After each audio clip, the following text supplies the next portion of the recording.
CNPJ, não está CPF. Eu não trabalho para a diretoria. Eu trabalho para o CNPJ.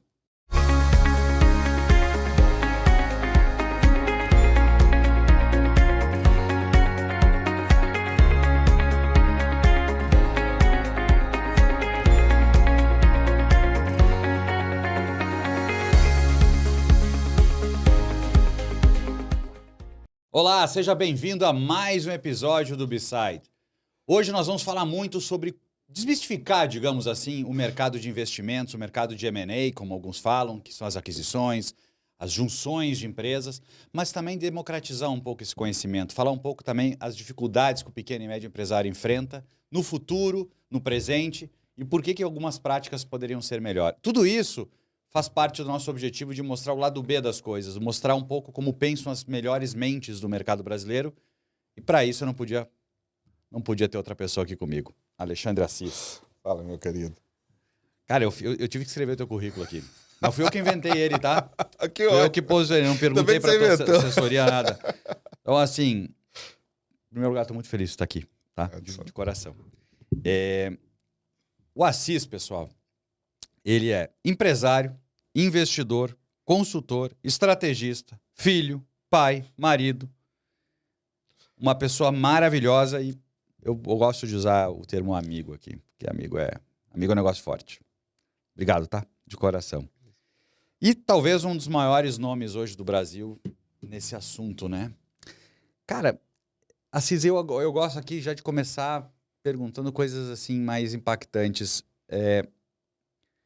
Como pode, o teu caso, tu é uma pessoa mineirinho, quietinho, não é um cara que está no holofote e talvez passa pelas tuas mãos os maiores projetos de M&A do Brasil, grandes casos de sucesso que só nas nossas conversas eu fico sabendo, quem dirá os outros que a gente não fica sabendo, né, por NDA, etc. Onde é que está esse diferencial, Assis? O Assis ele é raro, mas o que tu acredita? Onde é que vem isso? Porque, pô, eu fui na festa da Assis, né? Pô, Assis, 20 anos já. E eu começo a ver o carinho dos clientes. É algo diferente. Mas eu queria entender essa essência. Bom, primeiramente, feliz estou eu. Você sabe o tanto que eu te amo de verdade, né? Você é um cara que para mim é inspiração, né? É um cara que é de verdade, né? E assim, tá aqui, para mim, é uma honra, literalmente. Muito obrigado. Primeiramente, eu estou muito feliz de estar aqui. Cara, eu tenho um código de negócios que eu caminho com ele e que eu acho que dá muito certo, talvez seja parte dessa essência, que é se caminhar com a questão ético-moral. Então, assim, a maioria dos negócios que a gente conduz, mesmo sendo no profile, né, vamos dizer assim, a nível de mídia, de farol, a gente acredita muito nessa verdade do que é aquele negócio. E quando eu falo verdade, não quer dizer que só tem lado bom, né? É a verdade, inclusive com os problemas que toda empresa carrega, que todos os investidores carregam, né? Que todos os empresários, founders carregam, porque é desmistificar, usando, né, o seu próprio termo, aquilo que todo mundo controla a narrativa no mundo de M&A, né? Eu acho que 99% é narrativa, né? O mundo real mesmo, aquilo que vira, aquilo que está no palco. Isso a gente vai falar hoje aqui. Porque pouca gente tem consciência do que é esse mundo. E M&A, para quem está nos escutando, nos ouvindo, né, e assistindo, M&A é uma tradução literal aqui do inglês, né? É quando eu vou adquirir alguma empresa, esse processo, né, que envolve a compra de uma empresa ou a junção de uma empresa, ou mesmo a venda mesmo, né, da tua empresa, né, olhando para outra ótica. Mas todo mundo acredita que é um dos momentos mais felizes, mas não entende que tem muita coisa por trás. Eu acho que a gente vai falar muito sobre isso. Mas eu queria focar ainda nessa questão da tua essência, né? Porque, Assis, a gente veio num mundo de muita superficialidade, né? E vamos pegar nós dois, a gente conversou muito já disso na vida. Nós dois somos de um mercado que não é o mercado holofote, né? Por mais que eu estava liderando grandes operações multinacionais, todo o código de conduta, de postura de mídia, etc., é de não se expor. Então, ninguém expõe condição, ninguém expõe hábitos, ninguém expõe nada. E os maiores empresários do Brasil, não 100% deles, mas a grande maioria deles, eles não expõem quem eles são, né? O pessoal não tem noção. Assim, vai para o Mato Grosso, sei lá, tem trânsito de helicóptero, né, em determinados lugares. A gente está conversando agora sobre um outro evento também.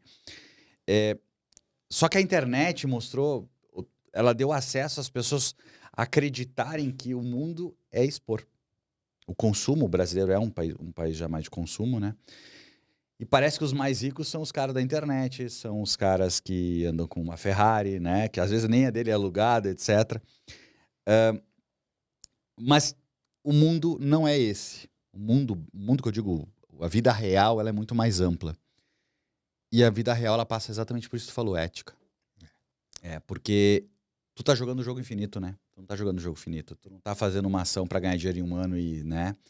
Tem 20 anos de uma empresa séria. E eu queria dar um passo para trás, porque tu tem uma história de vida que ela ajuda muito o empresário também.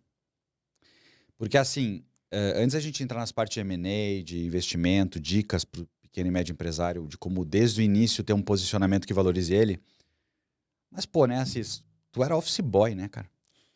Office boy.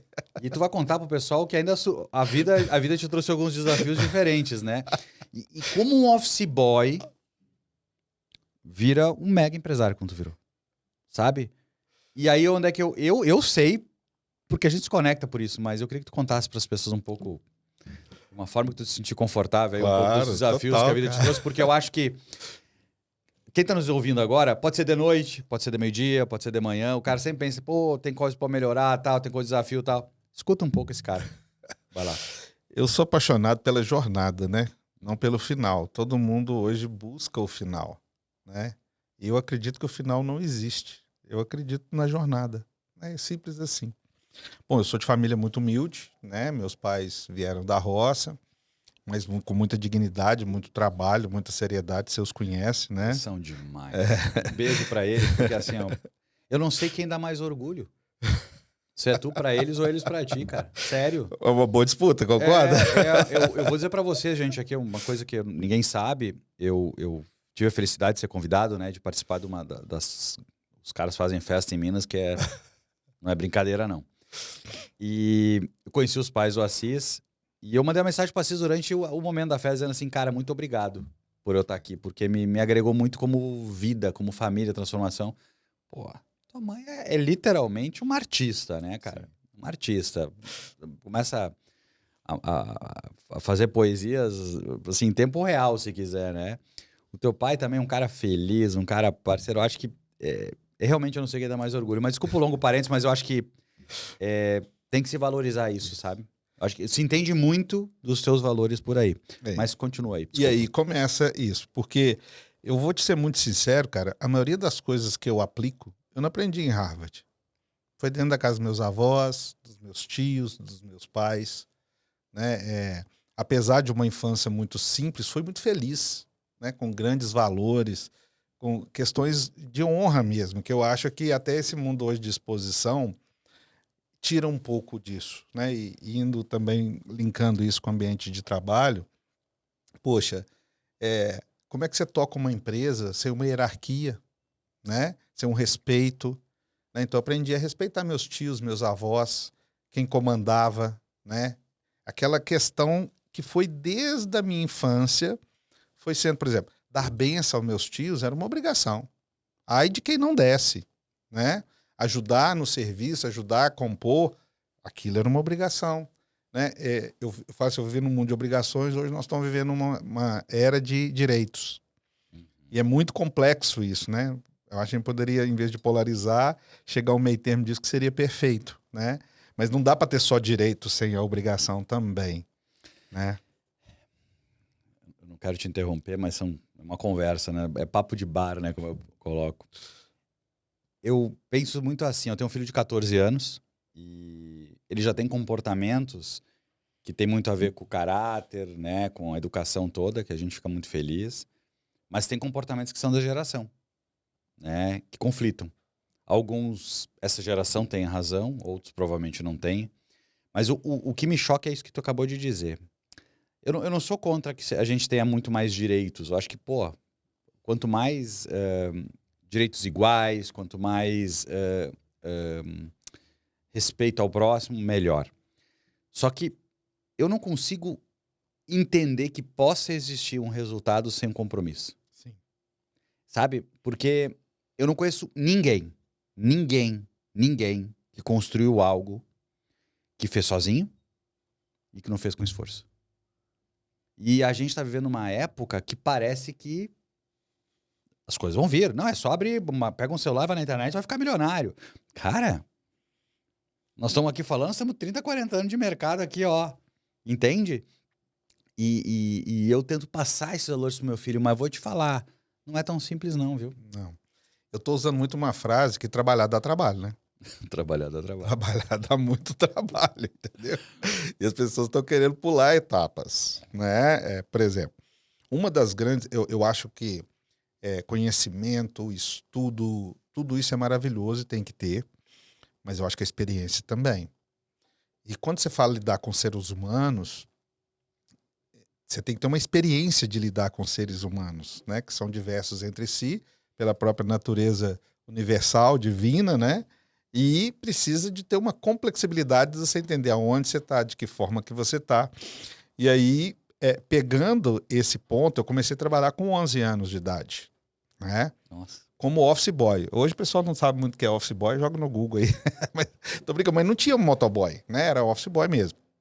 E ali, você imagina você com 11 anos tendo que lidar com uma empresa, com um patrão e com o mercado. E office boy naquela época tinha uma responsabilidade que hoje talvez não tenha, que é trafegar com dinheiro, com documentos que eventualmente hoje são digitais, né? Não, eu brinco que a gente era CFO, carro forte, né? É. Burocrata, entendeu? Exatamente. Porque tudo que era out, tudo que era fora da empresa era com a gente, na verdade. Então um monte de moleque, né?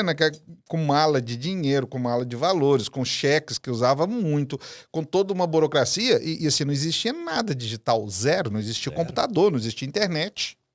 Entendeu? Então você saía dali da empresa para o mundo, né, com uma responsabilidade já gigante. E eu lembro que é o seguinte, banco, né, era um negócio totalmente analógico, né, era humanizado total, era gente, né? Fila. Isso. E aí, cara, por exemplo, os caixas do banco, às vezes, ficavam num volume gigantesco ali, e eles não tinham tempo. E aí entra empatia, simpatia. Quando você conseguir criar ali uma intimidade, às vezes você tava na fila, eu sabia que eles estavam querendo tomar um lanche, eu saía e buscava para eles. Fazia um serviço de office boy para quem trabalhava no banco, porque o cara estava extremamente tomado. Mas também o dia que eu chegava um pouco atrasado, eles faziam questão, e aí a gente foi entendendo o mundo, né? Que as pessoas são importantes, se você tratar bem, se você tiver exatamente, entendeu? E aí entra aquela lição que eu já te falei muitas vezes que eu aprendi com você, que o servir, né? Então o office boy era um cara que servia muito, mesmo porque era muito comum assim. Eu saía para a empresa, 10 funcionários, porque era tudo na rua, não existia nada, aplicativo, não existia celular, né? Ah, você faz isso para mim? Você aproveita, você vai no banco, passa aqui, entendeu que é negócio? E aí você aproveitava e falava assim, você criava um relacionamento com a empresa quase que toda, desde que você servisse, né? Aonde te colocava num ambiente, entre aspas, de destaque, mesmo você sendo o menor da hierarquia, entende? Então, assim, isso eu aprendi muito com o office boy. E juntou, e assim, eu fazia café, eu lavava banheiro. Eu trabalhei numa indústria moveleira que tinha chiqueiro, cara. Eu lavava chiqueiro. Entendeu? Chiqueiro. Nossa. Porco ali, dava comida pra porco. E, cara, e é engraçado, né? Eu vejo as pessoas, às vezes eu falo isso, as pessoas, cara, eu fazia com uma dignidade. Eu fazia com prazer. Eu me sentia útil. Sabe aquele negócio de... Esses dias o pessoal falou comigo assim, mas eu tô trabalhando fora do meu propósito, não tá no meu cargo e salário. Eu falei, cara, é isso até hoje. Sabe? Eu fiquei pensando, fazia o que precisava de fazer, entendeu? E fazia com gratidão. Sabe aquele negócio? Eu nunca me senti menor por ter que fazer aquilo. Eu vou ser polêmico, tá? O pessoal de RH talvez não vai gostar muito do jeito que eu vou falar, mas a gente tem que entender muito do porquê das coisas. Essas estruturas de cargos e salários, essas estruturas de hierarquia de cargo, níveis, né? Sênior, júnior, etc. Ele está muito mais para a empresa criar ilusão de crescimento para as pessoas do que ser um benefício para as pessoas. Porque, olha só, nota, eu não estou dizendo que um cara que trabalha mais não merece ganhar mais, por isso que tem plano e tal. Mas eu quero dizer o seguinte, Não importa se tu é júnior ou se tu é sênior. Não importa se tu ganha 10, se tu ganha 50. Seja legal. Seja. Só que aí as pessoas meio que estão levando isso como um direito. Não, me contrataram só para ir até essa caixinha, cara. Eu não vou passar disso. Teoricamente, a própria empresa fez isso ao criar. Porque no momento que ela limita exatamente para dizer, ó, como tu não passa daqui, tu não ganha mais. E aí as pessoas entenderam que é o limite. Na verdade, isso aí foi uma estratégia que as companhias criaram, muito mais de motivar os caras a querer crescer e ficar 25 anos na mesma empresa trabalhando, né? Mas fazer mais. Tipo, isso que tu falou agora, de buscar o lanche, é do nível de empatia. E ao mesmo tempo uma picardia de trabalhar, de saber como é que é ser interessante. Porque tá todo mundo se ajudando. Tu tá cooperando antes de competir. Né? Eu chamo isso de competição, até uso muito, não existe essa palavra, mas eu gosto de usar. Porque tu tá primeiro cooperando com o ambiente vai favorecer a ti. Quanta gente na empresa, não é o problema da tua, porque eu sei a cultura que tem lá, mas, por exemplo, tem muita empresa que tem o atrito do processo. O que é o atrito do processo? O Bush vai pedir avaliação de crédito, ele é muito amigo lá do pessoal do financeiro. Não, em 15 minutinhos os caras já dão um tapinha, o Bush já recebe. O meu colega, ele é um cara mais introspectivo, eventualmente, ou eventualmente ele é arrogante, eu não sei. Ele não serve as pessoas. Então ele não criou uma proximidade. É o que dizem, né? Os inimigos, a lei, né? Aí esse cara, o SLA da empresa é 48 horas. Esse cara vai ganhar avaliação de crédito em 48 horas. Entende? As empresas vão criando isso baseado nesses direitos, cara. E ao contrário. Porque se a pessoa... ela se esconde atrás justamente da grade que colocaram para ela. Tu não pensa assim? Cara, eu penso demais, porque usaram o termo assim, desvio de função. Como é que um cara chega pra alguém e diz, ó, eu não sou pago pra fazer isso? E aí eu falei com esse cara, é engraçado, porque eu trabalhei assim 12 anos sem tirar férias, trabalhava sábado, domingo, e eu falei com ele, cara, eu sempre ensinei disso um investimento em mim. Mas tudo que eu pudesse aprender fora daquilo que estava no meu... Eu penso exatamente o contrário, só entendeu? Tem a perder se tu não fizer nada Foi mais. aonde me fez crescer, entendeu? Então, assim, eu ficava buscando possibilidades porque eu tinha fome de conhecimento, né? Eu tinha vontade de entender os porquês.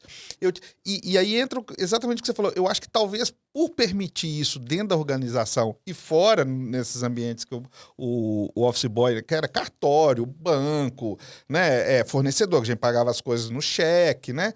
E assim, isso acabava me dando vitrine.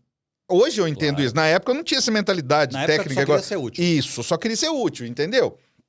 E assim, poxa, foi onde a maioria das vezes que eu aprendi, entende? E eu fui aprendendo metodologias dentro da organização. Hoje eu entendo isso. Mas por que eu entendo muito de negócios, de empresas, de processos? Porque eu me permiti isso lá atrás. Entende? Eu lembro que nessa indústria de imóvel, onde eu falei, eu tinha um banheiro para 22 profissionais, né, da área de marcenaria que trabalhavam lá, e eu lavava o banheiro. Lavava vaso sanitário e tal, beleza?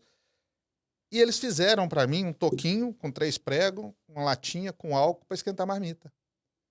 Então, assim, era o jeito que eles tinham de te retribuir. Não tinha nem geladeira, velho. Entende? Sabe aquele negócio? De esquentar comendo numa latinha. Numa latinha. Entendeu? Com álcool ali e tal. E assim, aí, por exemplo, na hora de carregar o carro, né? Como eu tinha a fragilidade, né, porque eu não expliquei da minha limitação, pô, eles me ajudavam em tudo. Porque eu também transportava mercadoria num reboque. Entende? Eu era menor e dirigia. Porque naquela época era outro mundo, entendeu? Era outro mundo, entendeu? Então, na hora de manobrar... Eu sempre brinco, né? Porque tu viu o cinto de segurança na rua, naquela época as pessoas não lembram. Os jovens não vão saber, mas antigamente tu via, era comum ver um carro andando na rua com o cinto batendo no chão, porque o cara... Exatamente. Fechava a porta com o cinto lá de fora. E assim, aí você ia criando network e situações dentro da organização que acabava que te privilegiava, que é onde que eu acho que as pessoas hoje perdem isso. Porque se eu me limito e falo que é só aqui, eu não me abro para o outro, que você vai também falar que é só aqui, aí ele também não vai colaborar, e aí... Por isso que eu sou contra a empresa baseada em processo e não em jornada, porque eu faço só essa parte, é 48 horas, e aí quando é amigo eu faço mais rápido, quando é amigo eu não faço, ou seja, a empresa começou a ter um custo de transação caro. Quando eu estou fazendo por jornada, eu estou fazendo por objetivo, por propósito. Nós estamos aqui juntos, vamos lá, nós temos um propósito. É aquela pessoa lá que está pagando nosso serviço, né? E é o que tu está dizendo, se todo mundo olhasse com esse viés, cara, em primeiro lugar que a empresa ia ter um mega de um problema. porque ela ia ser simplesmente um lugar de passagem para as pessoas. Só que nós profissionais, porque eu também comecei, né, de uma forma muito simples, hoje em dia a gente não entende que justamente o que a gente quer se defender de dizer eu não preciso fazer mais é o que faz a gente não crescer. É isso. Né? Sirva, cara. Sirva, ajuda as pessoas. E como motoboy, como office boy, eu era aberto, o que acontecia? O financeiro um dia falou assim, me ajuda. Aí eu fui, entre aspas, mesmo sendo office boy, ser um auxiliar financeiro.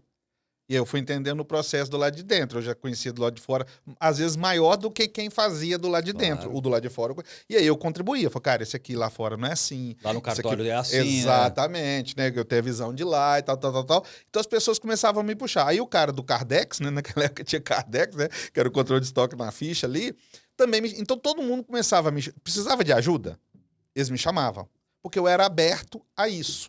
Entendeu? E eu nunca fui um cara assim, fiz minha obrigação, sento e fico lá esperando. Eu sempre corri porque eu queria aprender. Mas agora, de onde vem isso? Cara, vem do exemplo do meu pai, vem do exemplo da minha mãe. Né? Meu pai é um cara que trabalhou sempre em multinacionais, porque eu nasci em São Paulo, na verdade. Fui criado em Minas, mas nasci em São Paulo. Meu pai ficou 12 anos aqui. Mas não acredito. Pode contar o que for. Se alguém é mineiro, para mim eu você, mineirei, E aí, eu sempre vi meu pai trabalhando. Meu pai era que cara que fazia as horas extras todas possíveis, que trabalhava sábado, domingo, feriado, que vendia as férias, que estava sempre dentro... Eu lembro de fatos que me marcavam muito. Naquela época tinha muita greve, né? As empresas entravam de greve, meu pai dormia lá dentro. Para medo de não poder ser trancado. Essas saídas batiam, né? Naquela época funcionava assim. Eram coisas que eu, na minha infância, queria saber cadê meu pai, e minha mãe contando, e eu ficava entendendo esse exemplo. Meu pai trabalhou na Fiat Automóveis também muito tempo, aposentou e ganhou um prêmio, 22 anos de serviço, nem um dia de falta, nem um minuto de atraso. Meu pai foi operário padrão da Fiat Automóveis quando ela tinha 40 mil funcionários. 22 anos sem atraso. Foi operário padrão quando ela tinha de funcionários direto mais de 40 mil. Né? Então, tudo isso me trazia... Caráter. E aquele negócio, né? Eu também ficava com medo de pisar fora da faixa. Eu tinha um exemplo muito forte, né? Como é que você quebra esse elo aí, né? O exemplo é a melhor forma de ensinar, né? Exatamente, entende? Minha mãe é aquela mulher digna, a casa impecável, as roupas impecáveis, tudo no seu devido lugar, né? Sempre com aquele amor, tudo naquilo que fazia. Então, eu acho que é um mix de ambas as coisas, fazer tudo com muito amor e ter um senso de comprometimento, de entrega muito grande. Né? Eu vivi isso a minha vida toda. Meus tios também, a maioria dos meus tios eram caminhoneiros, então aqueles caras que desbravava o Brasil quando o 381 era de calçamento, né? Posto de gasolina, só um, outro só Deus onde sabia, e sempre entregavam, né? Eu sempre vi minha família, por mais simples que fosse, sempre entregando muito de valores, com muita dignidade. Eu ia fazer pamonha, era um negócio, todo mundo levantava às 5 horas da manhã, ficava até de tarde, todo mundo junto, né? Um ajudando, os menores faziam, né? Sabe? Cada um distribuindo o trabalho distribuindo as tarefas. Eu acho que tudo isso foi formando. Nessa fase de office boy, foi quando eu comecei a perder condição física, né? Eu comecei a ter uma degeneração muscular, eu não sabia o que era, ninguém sabia, na verdade. Fui em tudo quanto é médico, a gente não tinha condição financeira. Você imagina a genética hoje, coloca a genética 40 anos atrás. Ninguém nem sabia o que era. Quem não tinha dinheiro, esquece, né? Até um dia que nós fomos no médico e ele falou, cara, você está com 12 para 13 anos, com 15 anos você vai parar de andar, com 17 anos você vai morrer. Você tem distrofia de Duchenne. Até uma coisa que eu quero explicar, porque sempre eu conto isso nos podcasts, nas minhas entrevistas, e tem muita gente que acha que eu tenho distrofia de Duchenne. Mas isso foi o diagnóstico dele naquele momento, né? E minha família acabou, meus pais entendiam que a questão genética era culpa deles, né? Sofriam por isso.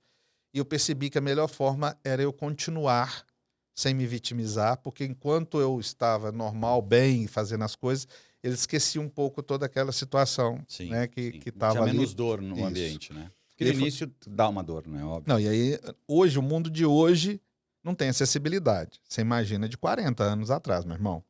Então, eu chegava num ponto de ônibus, por exemplo, o degrau do ônibus é mais ou menos dessa altura. É verdade, tem que pular, né? Só o Gustavo Borges deve ter uma perna capaz de subir. E aí, eu tinha que olhar, aí entra de novo sensibilidade, você saber interpretar pessoas. Eu tinha que olhar alguém que tinha uma carinha boa e que tinha força para me ajudar a subir. Mas eu fazia todo o meu serviço de office boy. Eu entregava tudo. Então eu era um office boy que dependia de ônibus sem dar conta de subir no ônibus. E provavelmente dentro da empresa eles não imaginavam a dificuldade que tu tinha na rua, né? Porque tu não te Nem vitimizava. sabia. E outra coisa, as pessoas não eram tão sensíveis para essas questões sim. igual Sim, hoje a também, consciência entendeu? era outra, eu concordo. E aí entra um negócio. Aí você falou do negócio de ver o esforço. O motorista de ônibus e o trocador via meu esforço. E as pessoas naquela época pegavam meio que o ônibus, não tinha igual hoje. Era raro, você tinha os Sim, horários, era um negócio sim. totalmente diferente do mundo de hoje. Todo mundo se conhecia. É. E aí os caras via. Aí, geralmente, assim, eu lembro até quando eu atrasava um pouquinho, eles me esperavam. Porque sabia daquele. Sabe? Aí as pessoas do ponto começou.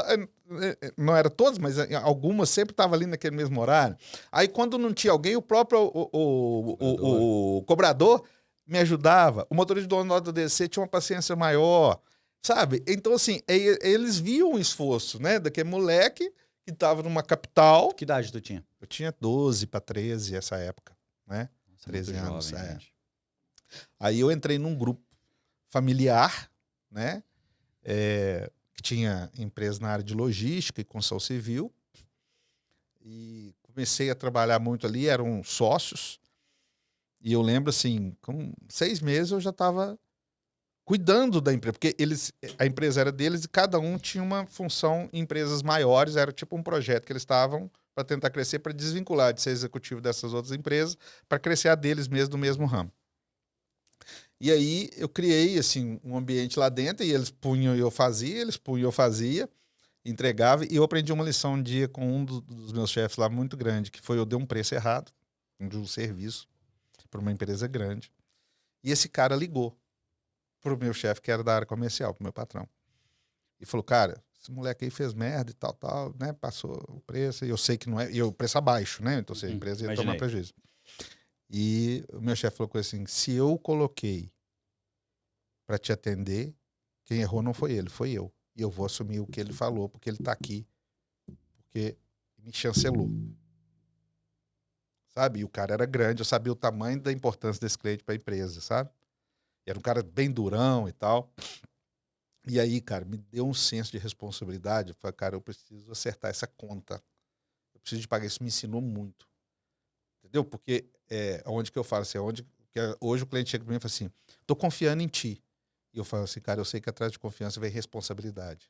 Eu aprendi isso lá com 13 para 14 anos, entendeu? Aí eu aprendi que eu tinha que ter uma responsabilidade muito grande. E aí eu passei a entregar mais. Aí eu passei a fazer mais. E aquilo que eu tinha vacilado, eu fui aprender profundamente. Eu aprendi tanto, que eu comecei a fazer, era uma empresa de logística, eu fechava todas as cargas de todos os veículos da empresa e contratava dos concorrentes. Não acredito. De tanto Que era um serviço muito específico. Sabe essas escoltas rodoviárias, essas zebrinhas que ficam atrás de carga pesada? Era aquilo. E era um serviço muito específico, porque para esses caminhões andar tem hora, tem que ter licença, você tem que conhecer do trajeto. Na época, tudo máquina de datilografia. Então, por exemplo, se o cara saísse de Minas e ir para o Mato Grosso, eu tinha que fazer todo o trajeto, todo o planejamento. Dentro da rua, qual rua. Sai um caminhão de cigarro, imagina. E aí, cara, olha pra você ver. E você levava isso tudo, porque tinha carga que era tão perigosa, você tinha que ir lá na PRF, na Polícia Rodoviária Federal, para aprovar, ou no Detran, quando era dentro da cidade. Eu comecei aí, os caras vendo o molequinho fazendo um trabalho. Aí os caminhoneiros chegavam avulso na cidade, eles me indicavam. Vai lá no Assis que o moleque lá faz tudo pra você, te entrega. Foi a primeira vez que eu empreendi. Porque como não faltava nada pra empresa, esse chefe meu da área comercial era muito próximo de mim, falou, cara, cobre isso aí pra você, não vou te cobrar, você não deixa faltar nada aqui, entendeu? Eu aprendi a ponto de arrumar um office boy para trabalhar para mim, só para essas coisas, para mim não prejudicar a minha hora dentro da empresa, entendeu, negócio? Ou seja, o conhecimento começou a monetizar o conhecimento. E que começou com um problema que eu me desafiei. Falei, cara, eu preciso ser melhor do que isso, entendeu? Aí eu fiz carreira nessa empresa. O patriarca de um dos sócios assumiu, os outros 2 só saíram, ficou ele e o filho. Entrei, aí o patriarca tinha um grupo maior, e lá eu fui fazendo, eu só estudei escola pública, né? Eu nunca estudei escola privada. Minha primeira escola privada foi graduação na PUC. E aí eu rodava 10 mil quilômetros nessa época. Porque você imagina, né, cara? Eu fico olhando o mundo de hoje, as pessoas reclamam, né? Eu ia abrir um fornecedor, um posto de gasolina, por exemplo. lá no Mato Grosso, eu tinha que ir lá. Imprimir, tirar xerox, no cartório, autenticar. Contrato social, alteração contratual, cartão CGC, na época era cartão CGC, não existia CNPJ. Você põe aqui na munheca, Era o SIC, o CPF era SIC, você fazia uma rota de fornecedor, ia lá olhar no olho do cara, entregar a documentação e você te convencer o cara a te dar crédito. Porque ninguém tinha acesso a nada. Não tinha internet. Entende? Eu desbravava o Brasil abrindo negócios. Entende? Mas quando foi a hora que tu disse, eu vou criar a Assis? Pois é. Quando eu tinha 17 anos, eu não sei se você percebeu, eu não morri. Entendeu? Não sei se dá pra perceber assim, que eu passei muito de 17. Eu acho que ele já morreu, entendeu? E aí, que loucura, aí eu fui descobrir através da rede Sara Kubitschek que, na verdade, eu não tinha distrofia muscular. Eu tinha atrofia muscular, que hoje chama AMI. É até muito hoje no mundo digital fala-se muito sobre ela. Porque é a doença que mais mata criança no mundo e é o remédio mais caro do mundo. Simples assim. Simples assim. Entendeu? E aí eu descobri, eu fiz um exame na época no Sara, né? Diagnosticou que era AMI. E eu, poxa, pra te ser sincero, assim, eu sabia que eu ia morrer mais tarde. Meio que foi assim, ó, você vai ter um tempinho a mais. Tipo isso. Não sabe quando você vai parar tudo, seu corpo vai parar e tal. E aí, minha sede de vida daquele momento dos 17, você imagina, né? Você tá com atestado de morte, de repente tem sobrevida, cara, eu vou viver tudo. Eu fui a alguns extremos também. Claro, obviamente, adolescente e tal. Sem dúvida. E quando eu entrei na PUC, eu me destacava muito. Porque eu já tinha uma vida empresarial toda pronta. E na época tinha curso técnico. Eu fiz técnico em contabilidade. Dos 12 aos 18 anos, cara, a experiência que tu já tinha adquirido. E eu fiz curso técnico, né? Eu acho uma pena curso técnico ter acabado. Fiz técnico em contabilidade, eu aprendi contabilidade no curso técnico. Não foi na faculdade. Entendeu? E aí eu arrebentava. Eu comecei a dar aula para os meus amigos de sala, que estavam graduando, geralmente era turma de banco. Naquela época, o pessoal de banco foi obrigado a ter graduação para continuar sendo gerente. Ah, entendi. Teve uma onda dessa aí. E aí, faculdade era uma coisa que já começou a se abrir mais, né? Porque quando eu passei na faculdade, por exemplo, saía no jornal, né? Família rapava a cabeça, fazia festa, aquelas coisas. Faixa na escada da casa. Isso. Né? E aí, então assim, eu já comecei ajudando muita gente lá no curso, né?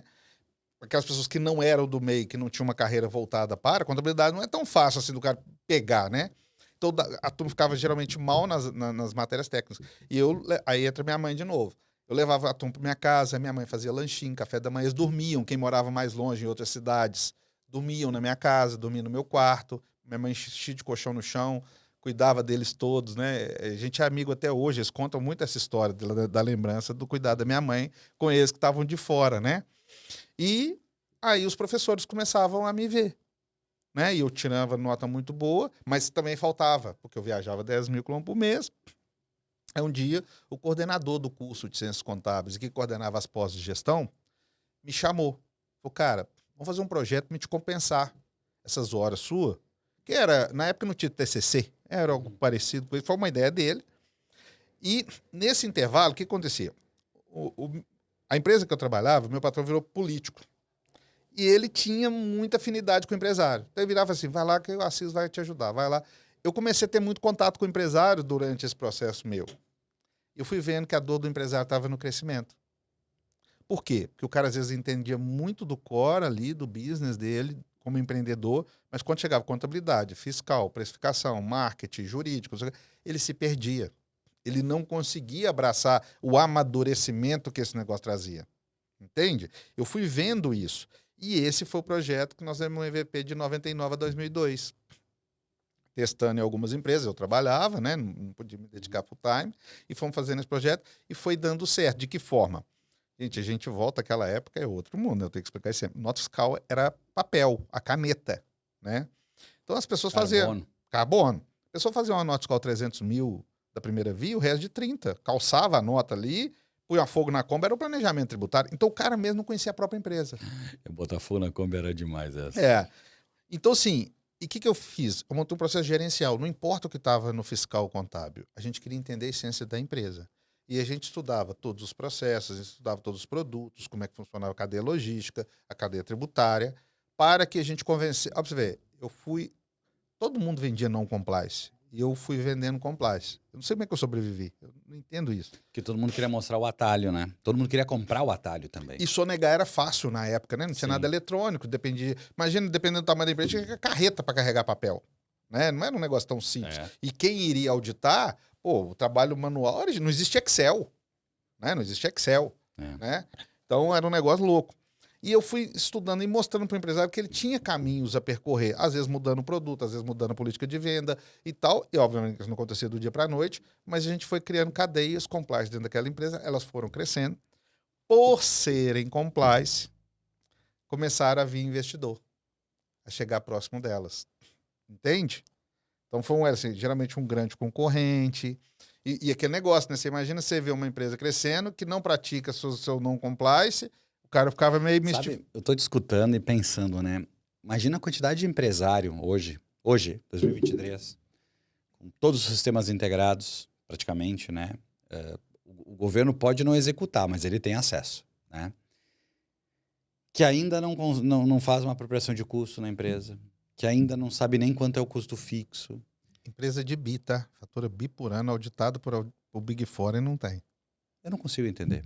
Porque o grande erro, todo mundo fala, o grande erro do empresário, bem pequenininho, obviamente, é confundir o caixa da empresa com o caixa pessoal. É muito fácil entender. Porque até um determinado tamanho de mercado, a exigência é baixíssima no sentido de auditoria, no sentido de justificativa de custo, apropriação certa. Só que o que é difícil as pessoas entenderem é que não estar compliance é mais caro do que estar compliance. Muito mais. Eu faço essa conta direto para o empresário. É porque é simples assim. Imagina que você tem caixa 2. Quantas pessoas você precisa para validar para ninguém te roubar ou para que esse dinheiro não seja extraviado? Confiança. Então você vai ter um custo operacional de gerir aquilo muito maior que talvez o próprio fiscal. Só que as pessoas preferem o caminho mais fácil, que é achar que o problema é sempre do tributo. Né?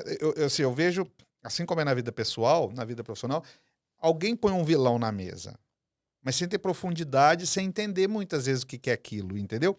E trabalhar dá trabalho. Então você tem que desenvolver.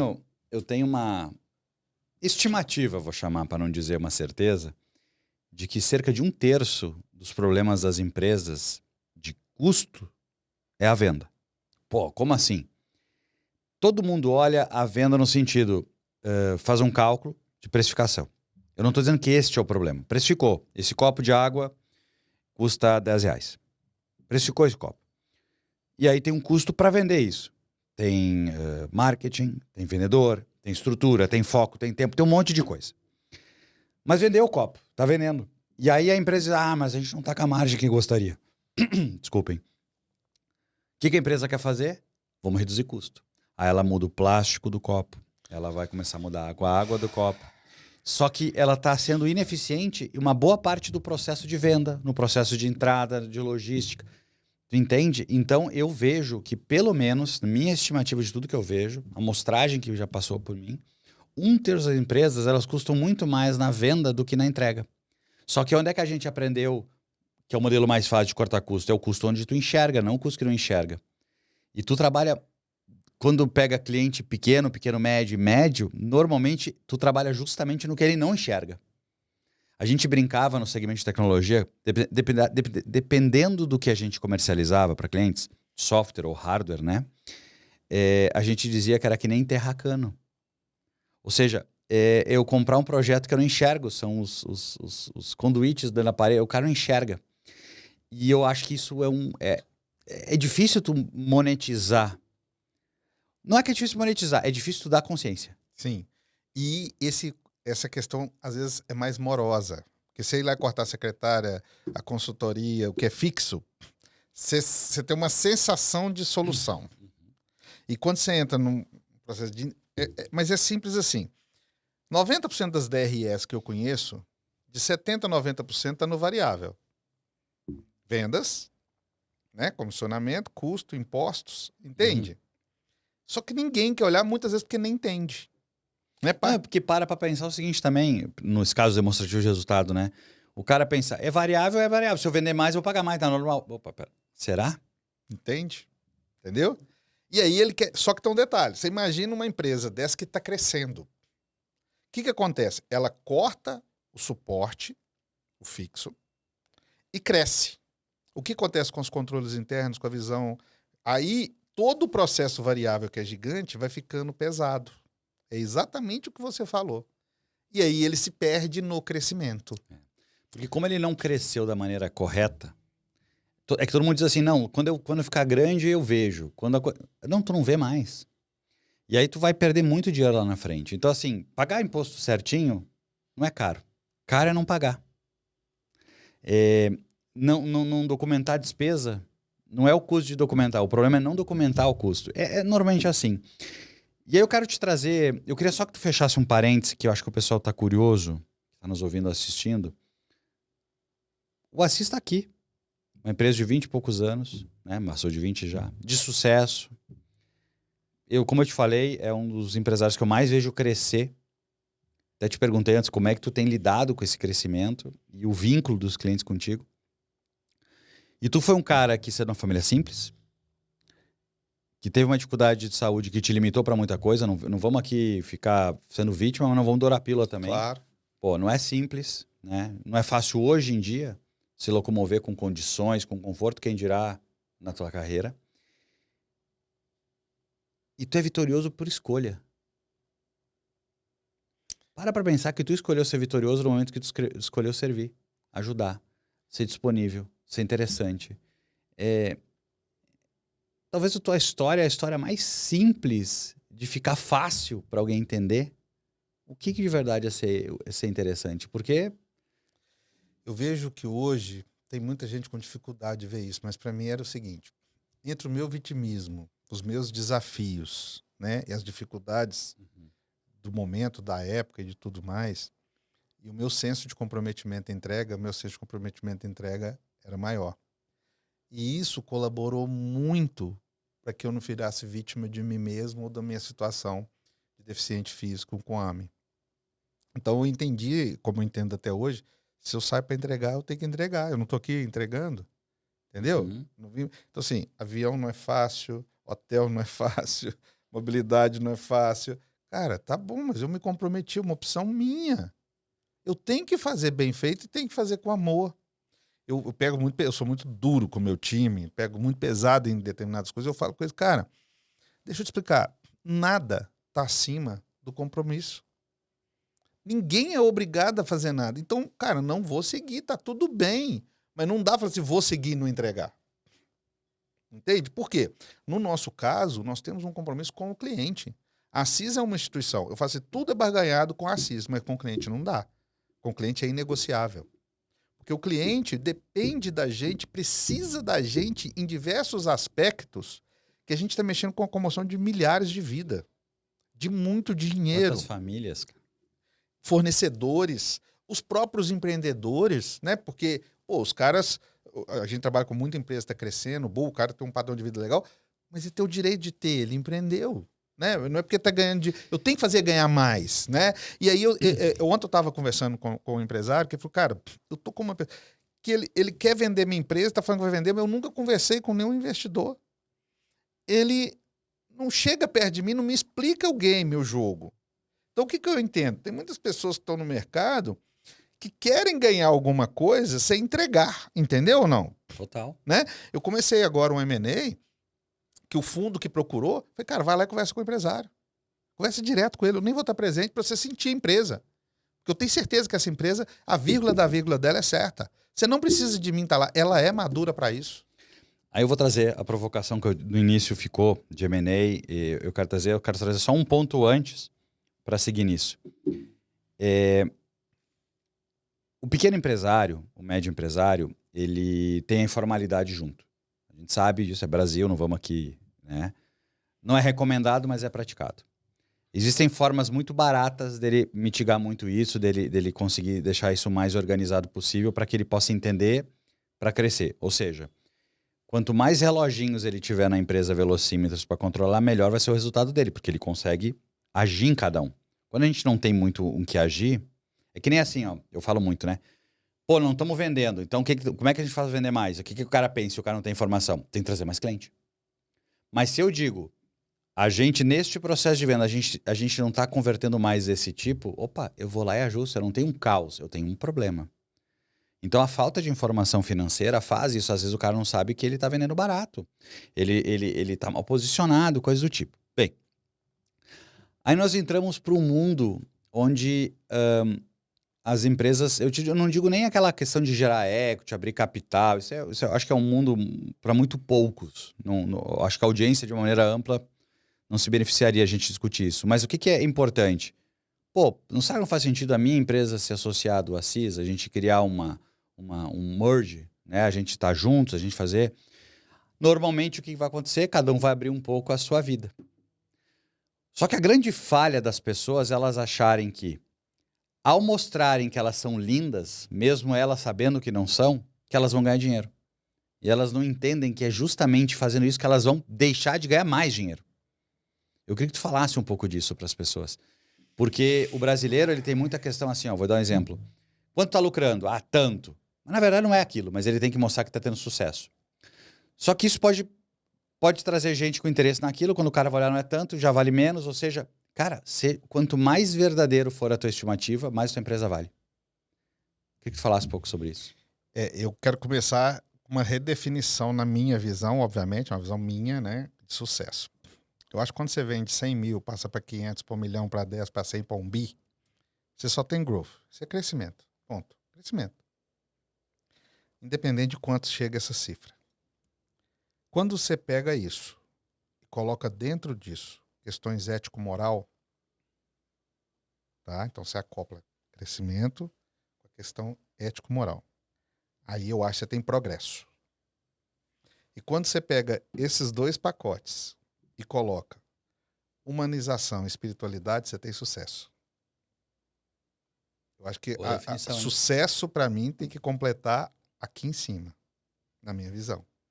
Eu conheço um monte de gente que faz muita grana e está com depressão profunda. Tem alguma coisa que não é só crescer.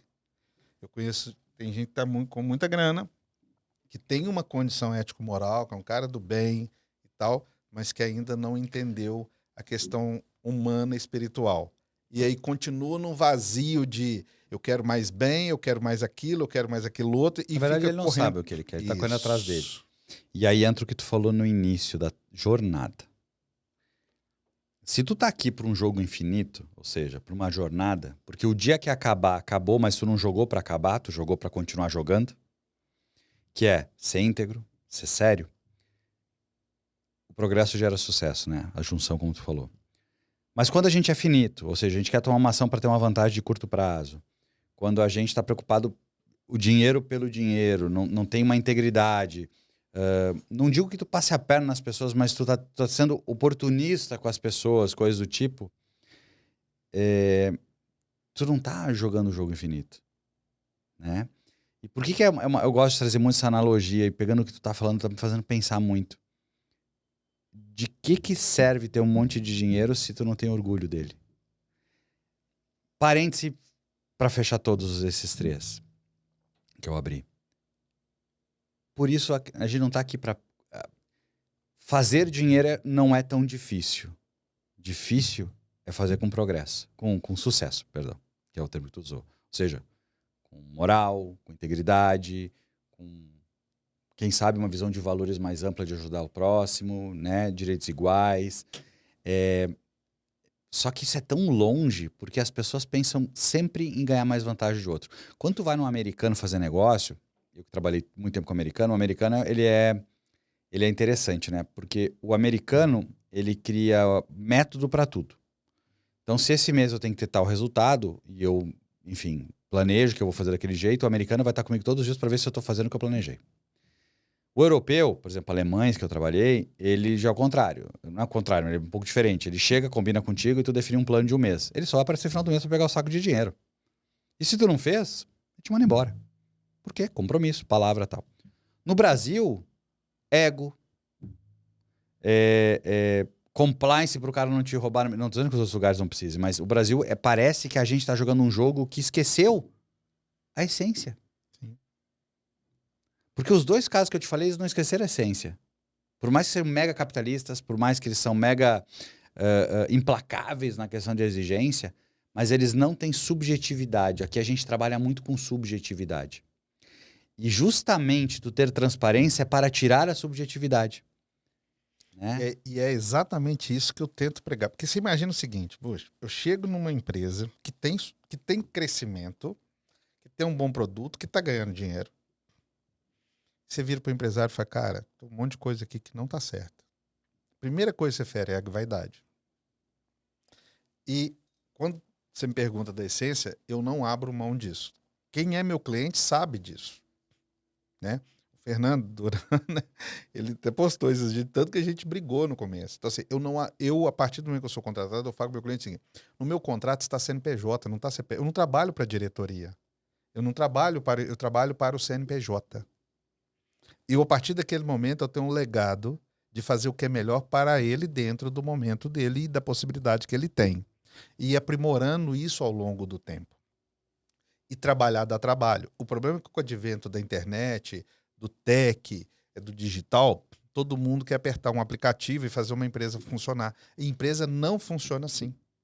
Porque ela tem recursos, ela tem momento, ela tem limitações de conhecimento. Por exemplo, o cara que tem pessoas de confiança, que são do bem, que trabalham pra caramba e tal, que fizeram ele faturar 500 mil, dificilmente serão as mesmas a fazer faturar 10 O que milhões. te trouxe até aqui não vai te levar para o próximo. Então, assim, isso existe, isso é de verdade. Agora chegou no ponto que eu queria trazer. Tu me surpreendeu muito quando tu me explicou uma das abordagens que vocês têm no mercado e eu queria verbalizá-la aqui. E me corrige se eventualmente tem algum desvio. Quando eu decidi fazer o meu movimento de carreira, eu decidi parar de dirigir um carro olhando o velocímetro, olhando 3 espelhos para trás, 10 dias ter que justificar, sei o quê. Para quê? Para poder descer do carro, conversar com as pessoas e entender para onde tem que olhar para frente. E o meu papel para os empresários é exatamente esse, é mostrar como ele pode vender mais, como ele pode se posicionar no marketing melhor, como ele pode se diferenciar, enfim. Quando eu escutei tu falando da CIS, eu senti a mesma coisa. Porque o que tu diz pro cara? Tu tá crescendo. Ao invés de tu querer ser um gestor, coisa que tu não é, e pouca gente pode ser, isso é uma coisa, assim, ó, os erros gravíssimos. Um bom vendedor vira o gestor de venda. O bom cara que opera o financeiro, ele virou um CFO. O bom... Não é assim. Não é assim. É que o mercado se formou assim. Por falta de opção. Mas tu me explicou um negócio que eu fiquei encantado. De um modelo de clientes, exemplo, né? Falou do próprio Fernando, que eu achei fantástico. A visão dos sócios lá. De chegar à conclusão, a gente é muito bom de fazer o core. A nossa empresa é uma empresa de ser o melhor relacionamento com o cliente para comprar o perfil tipo de carro. O que não for isso, ou seja, tudo aquilo que é necessário para fazer isso, ou tudo aquilo que pode complicar fazer isso, eu quero pegar os melhores para fazer para mim. E aí que tu entrou. Né? E é uma história de sucesso, é um caso, ambas as partes muito felizes de fazer isso. Né? E um parênteses aqui sobre... O pessoal vai achar que o nome do podcast vai ser parênteses, né? Eu comprei um carro da Vanguard, né, do Fernando. Eu tô aqui fazendo um papo sem ganhar nada ainda, né? Porra. Mas eu acho que as pessoas que fazem o trabalho bem feito, elas merecem ser expostas. Eu comprei um carro, ele teve um problema. Em nenhum momento de conversa, e ele estava de férias, eu senti qualquer falta de confiança. Eu não atenderia tão bem o cliente como ele atendeu. E eu vivo disso há 20 anos fazendo CX. Então, eu entendo exatamente isso. Sabe por quê? Porque é um empresário que só está olhando isso. Porque se o Fernando tivesse preocupado, se lá na contabilidade tinha tal coisa, se não sei o que do imposto tal coisa, se ele tivesse fazendo um papel de gestão, ele deixaria de fazer o que ele fez a empresa ser. Eu quero fazer um vínculo nisso. Então é muito mérito, porque não tem ego nisso.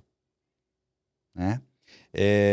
O pessoal, a nossa sociedade é muito nisso. Então, eu queria que tu falasse um pouco sobre isso, porque o empresário que está crescendo, o pequeno, médio, ele tem um desafio, pô, eu não sou bom de pessoa, não sou de gestão. Cara, tu pode terceirizar isso. Basta tu criar um método, e aí eu queria que tu falasse, que tu foca no que tu sempre foi bom. Porque o problema da empresa, quando ela sai do período de sobrevivência para um período de crescimento, é exatamente esse. Ela vai precisar ter método, ela cresceu. A metodologia nossa é até bem simples. Quem executa não valida.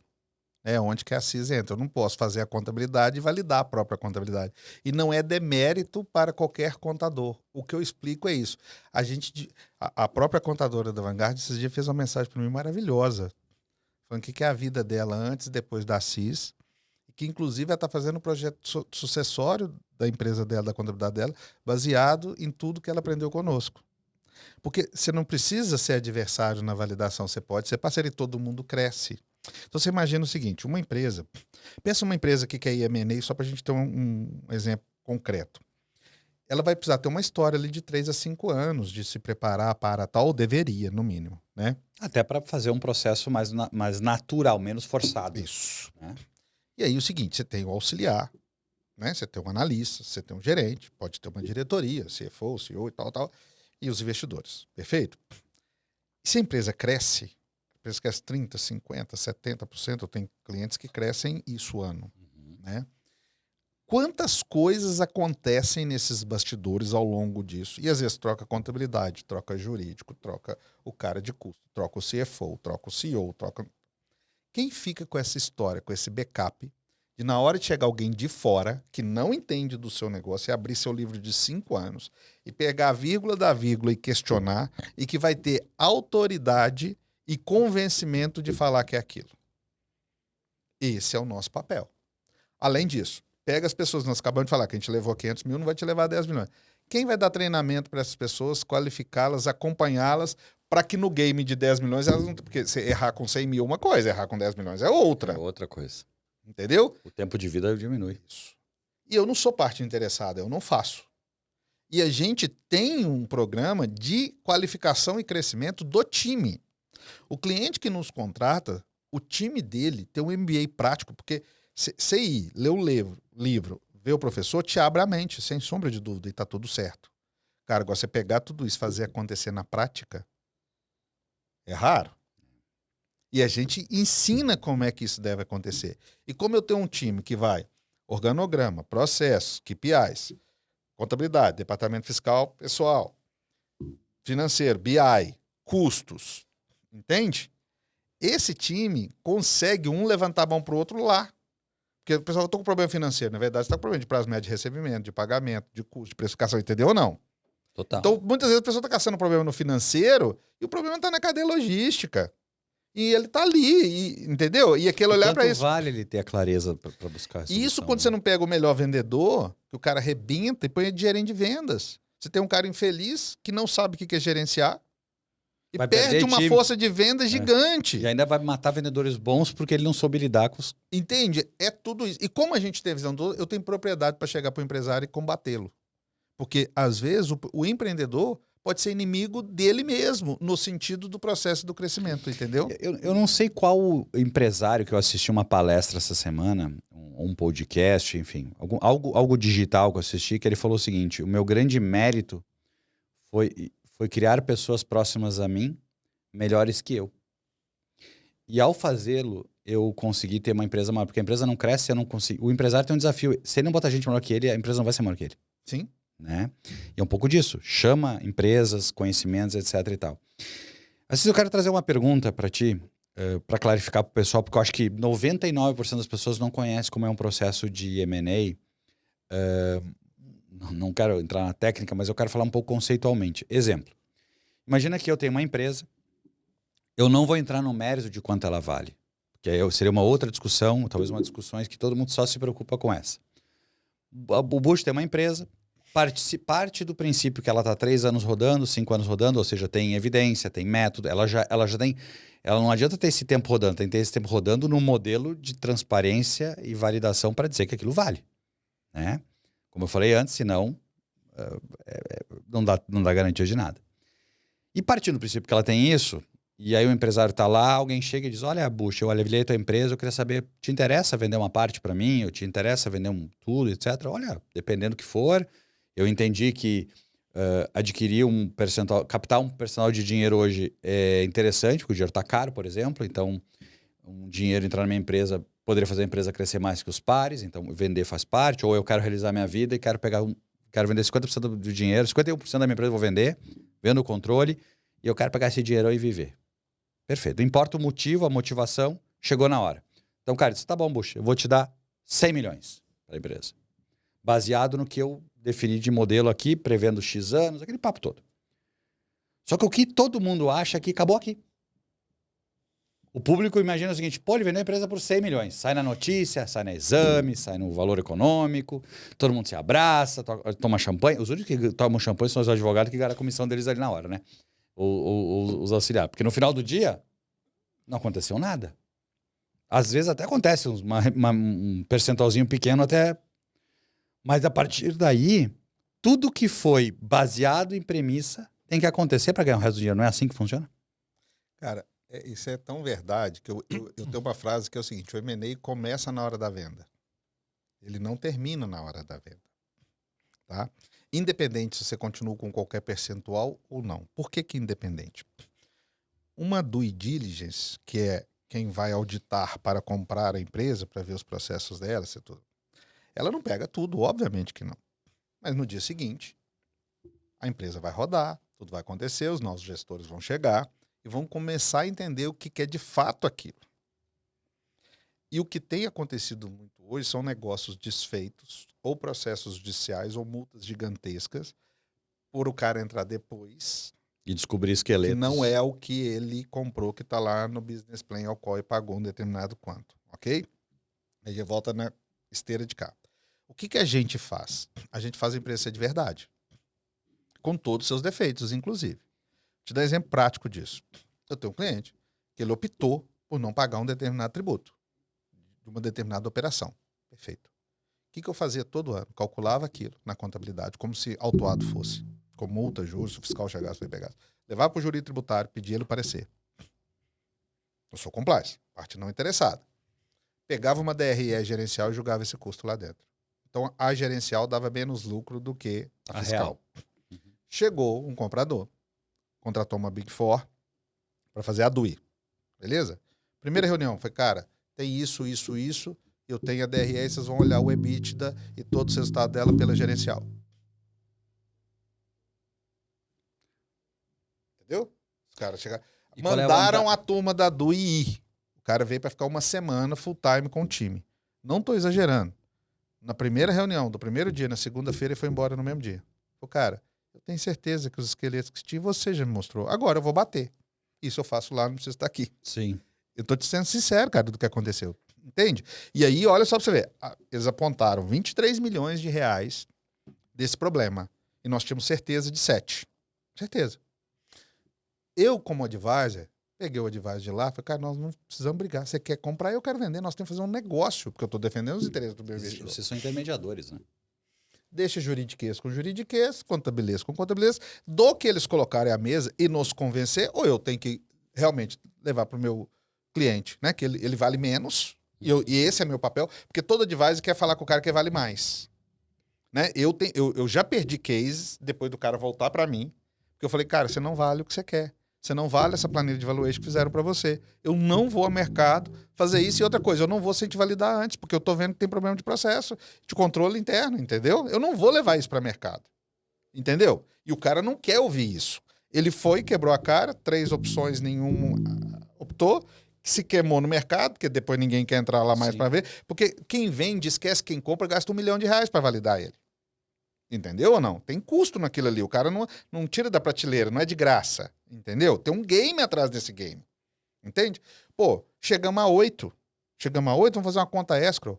Se autuar, usa do dinheiro. Se não, volta a ser do vendedor. Exatamente. Tem 5 anos de risco, cara, ainda. Só que o empresário ganhou 15 milhões, mais a possibilidade de 8 num negócio. Agora, e se ele não tivesse compliance? Se ele não tivesse certeza? E se ele quisesse enganar e usar só a contabilidade ali? Você já imaginou o que isso dá depois? Agora olha o lado B de tudo isso. Começamos a conversa do porquê que tu tem tanto sucesso. Falou, em resumo, empatia, valores, né?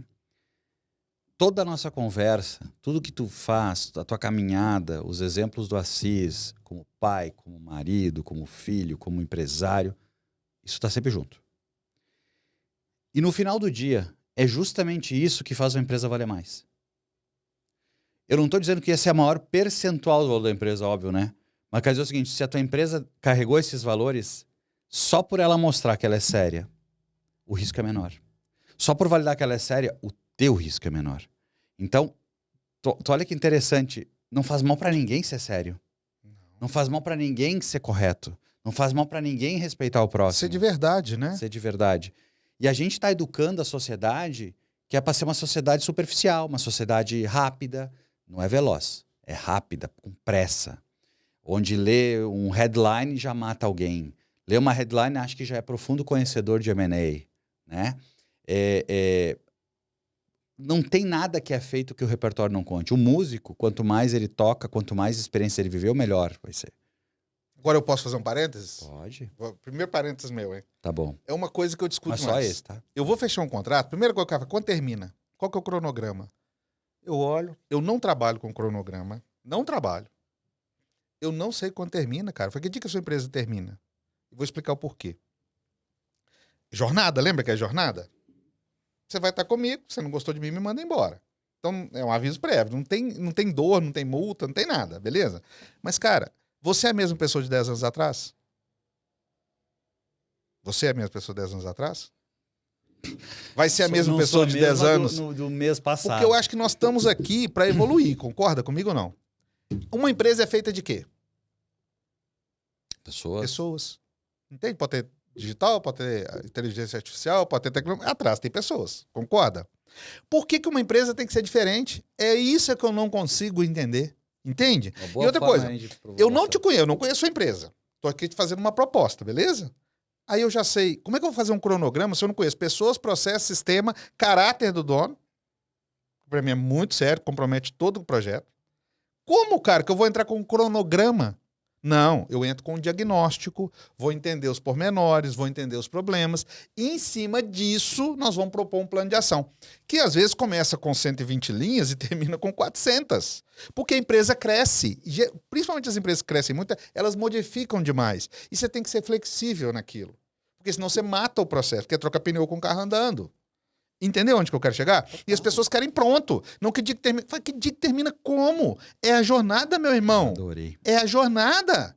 Não termina. Entende? Esse dia um cliente falou comigo assim, é lógico, você está ganhando dinheiro com isso. Eu falei, não, mas você também está ganhando dinheiro com isso. Agora, tenta o seguinte, para isso tudo e tenta uma fórmula mais de pirlim-pim-pim. Porque uma coisa, Bush, que eu vejo, principalmente os pequenos e médios, é achar que ele acha que a empresa dele é controlado, porque entra o ego e a vaidade dele ser gestor, né? Eu chego numa empresa e falo, o que você é? Sou diretor financeiro. O que você faz? Eu tenho token, eu pago as contas. Quanto você ganha? 60 mil por mês, porque é as retiradas. Eu falo, cara, eu pago 4, pago a mesma pessoa fazer isso. Cadê o budget? Não tem. Cadê forecast? Não tem. Cadê a contabilidade batendo com o gerencial? Não tem. Que diretor que é esse? Entende? E é o que mais tem. Não. E é a necessidade de ser e de ter, entendeu? Falei, cara, beleza, você quer distribuição de lucro de 54? Tudo bem, então vamos fazer dar lucro, eu vou te pagar 4. Entende? É isso que é o game, porque não é o que é melhor, porque o pequeno e médio às vezes confunde esse crescimento e sobrando caixa, porque daí ele está num processo também de enriquecimento pessoal, com o valor da empresa. E aí ele quer vender por um valor alto. Fala, cara, mas você tem um cara que custa 50 mil, na hora do budget, de orçamento de valuation, sua empresa vai valer menos. Entende? Entendeu onde que é o negócio? Então, assim, aí você tem que educar, você tem que combater, né? Você tem que aprender a ceder determinados pontos, aí você tem que ir para um acordo de acionistas, entende? Porque na hora da loucura ali, as pessoas... Você quer ver um negócio? Eu chego nas empresas, agora todo mundo, depois do digital, tem mais assim, partnership, vou doar parte das minhas cotas. Eu olho para aquilo e falo, cara, você vai doar parte das cotas da sua empresa para um terceiro para ele trazer a solução de um cara que você nunca viu na vida, não conhece, não sabe a entrega dele. Você pode ter ouvido a entrega dele no outro, mas você não validou, porque ele sequer fez a DUI do próprio cara que está dando sociedade. Só que esquece tudo isso. E o afeto societário? Então, eu estava aqui pensando se eu falo ou não nisso. Vou falar. Estamos contigo aqui, eu vou falar. Qualquer coisa, tu me ajuda. Tu acabou de trazer, eu não ia usar o termo afeto societário, mas para mim isso é importante. Olha só. Eu sou extremamente contra partnership. Não, eu sou totalmente contra. E vou explicar por quê, para as pessoas entenderem. Talvez o conceito, o romance que tem no conceito é maravilhoso. Cara, concordo 100%. Se o significado que as pessoas captam dele fosse de fato, concordo. Mas o partnership nada mais é, na minha ótica aqui, do empreendedor para o empregado, das duas óticas, do empreendedor para o empregado. É uma forma do empreendedor prender o funcionário, fazer ele ficar com dívida para a tua empresa. Ele nunca vai ser sócio, ele tem que entender isso, porque ele nunca vai ser sócio. Porque ele pode ser sócio de 0, ele nunca vai tomar uma decisão. Ele pode até correr risco de patrimônio, dependendo como for o processo. Mas o que eu até duvido que ele entre no contrato social, porque normalmente são contratos de gaveta, que esse cara assume uma dívida e é uma forma da empresa pressionar o cara a ter um atrito para não sair. Pô, mas a empresa quer distribuir. Se ela quiser distribuir, ela venderia, botaria no contrato social amanhã e ninguém dá nada de graça. Se é bom, não dá de graça, se vende. Na perspectiva do funcionário, pô, posso ganhar múltiplos, pode aumentar do meu patrimônio, etc. Tal. Vamos deixar bem claro. Quantas empresas são vendidas? Quantas, de fato, têm múltiplos na condição que parece? Porque uma coisa é dizer que vai ter múltiplo de 8, mas no final do dia as despesas vão começar a vir, enfim.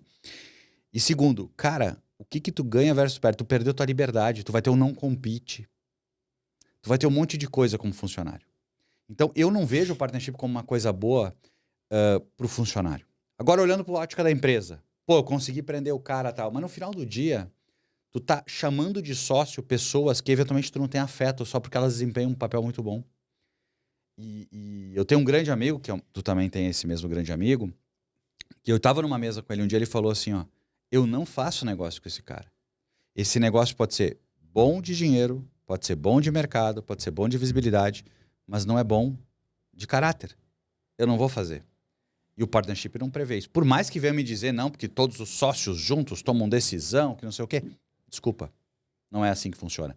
Porque numa empresa, às vezes tu vai ter pessoas que têm a tua cultura, mas elas não teriam a cultura para casar contigo, para ser teu sócio, para ir para tua casa. Mas elas são maravilhosas para trabalhar. Para mim, sócio, aí é o modelo Bush de pensar. Não tem nada de premissa de mercado. Eu não ensino isso, porque isso é crença minha, não sou sócio, cara.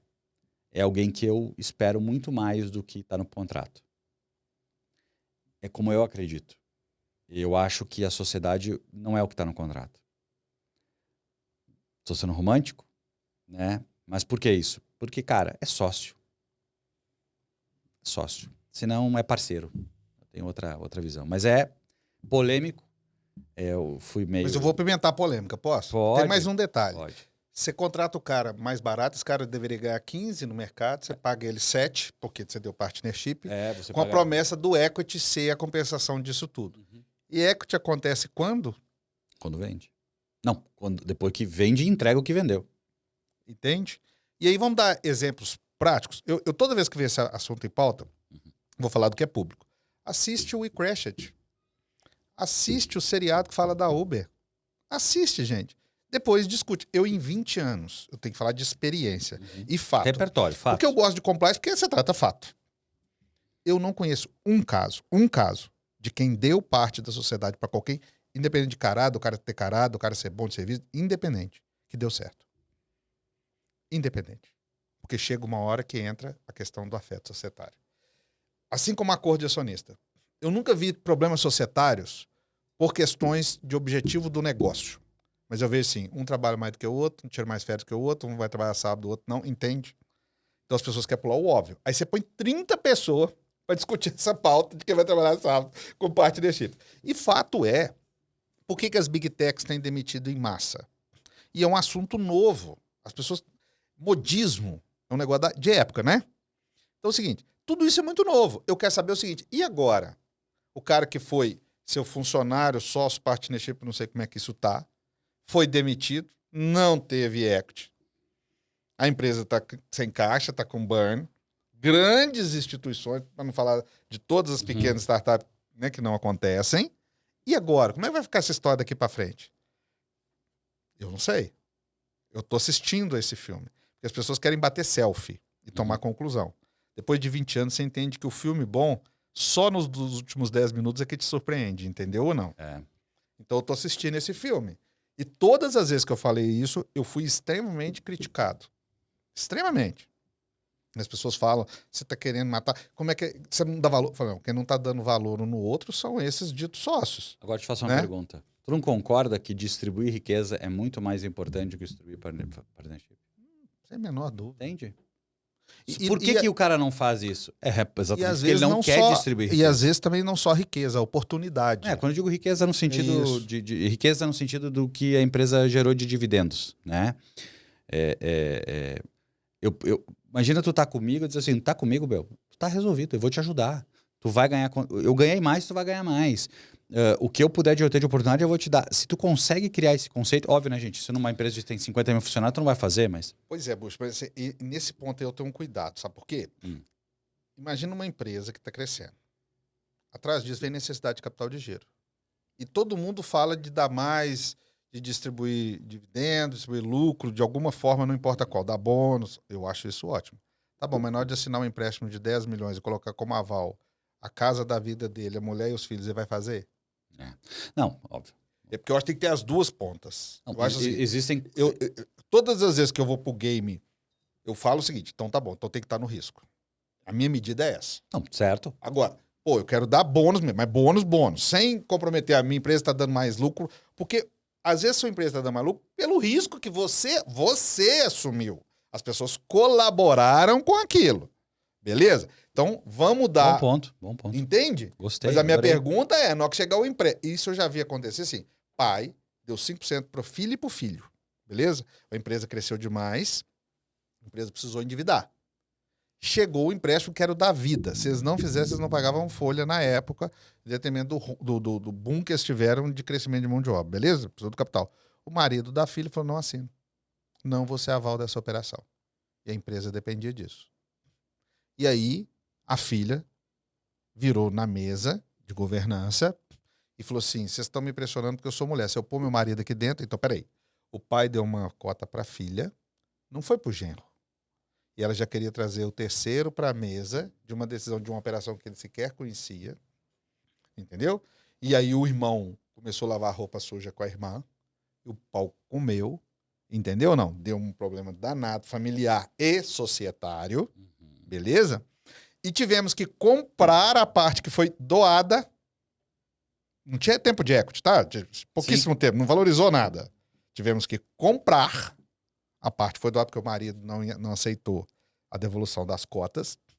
Gastamos, na época, quase 200 mil com o banco para ele suportar a operação sem o aval de uma das sócias minoritárias, comprando título de capitalização, aqueles negócios tudo. Entendeu?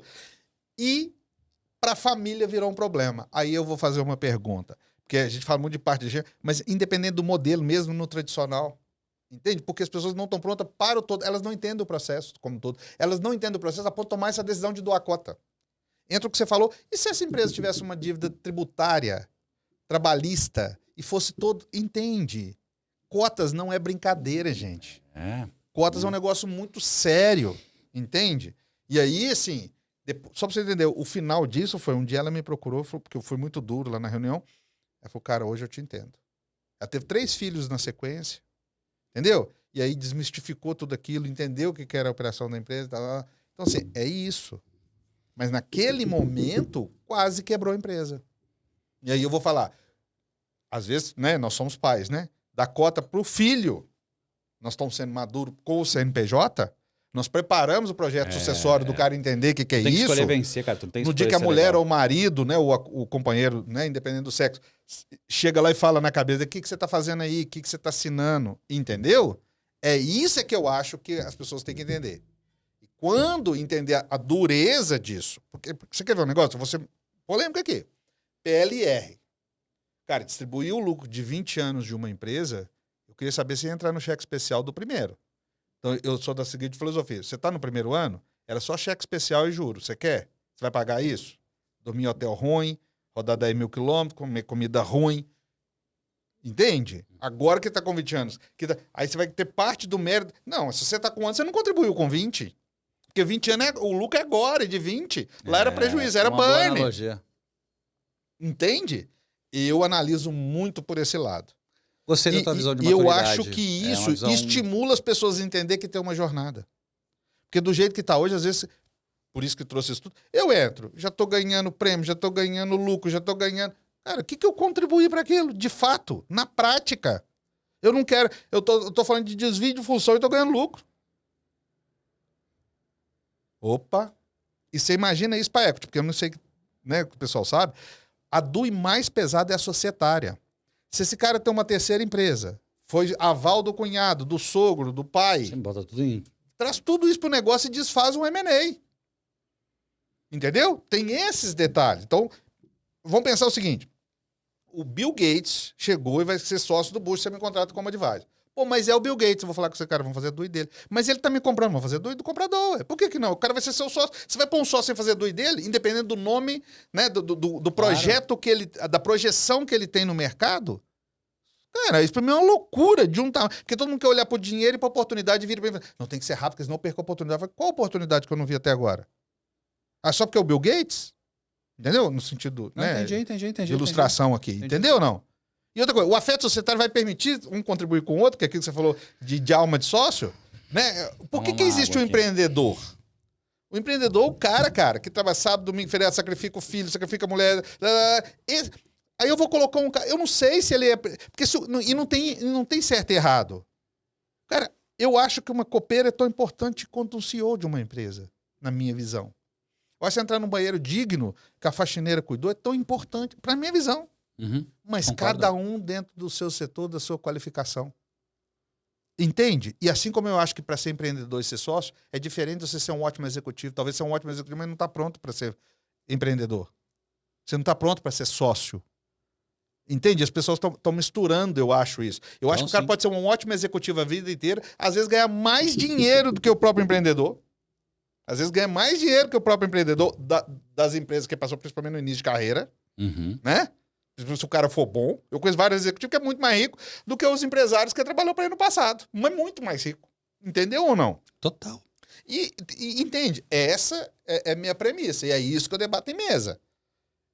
Porque as pessoas querem assim, trazer... Falei, cara, calma. Né? O cara é empreendedor, primeiro começa por aí. Assim como eu não pego o melhor vendedor e coloco ele como gerente, Não pega o melhor por que eu não pego o melhor funcionário e coloco ele como sócio? Por que eu estou partindo do pressuposto que ele é empreendedor? Eu tenho uma experiência de vida agora, nós estamos vivendo nesse momento, que o CEO, nós reestruturamos de uma forma que ele passou a ser agora CTO.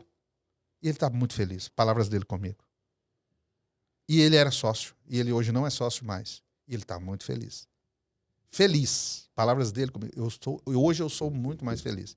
Depois que eu descobri que quer ser sócio. E o que o senhor está fazendo comigo, eu estava morrendo em vida. Loucura, né? Agora, poucas pessoas têm a dignidade, a hombridade e o caráter desse cara de assumir isso. Então, entende? Mas eu quero saber se lá no fundo, na dor do travesseiro, no estresse com a família, com a mulher, com filhos, com os amigos, se a maioria não vive isso. Pessoal, fica o convite para pensar. Fica o convite para pensar.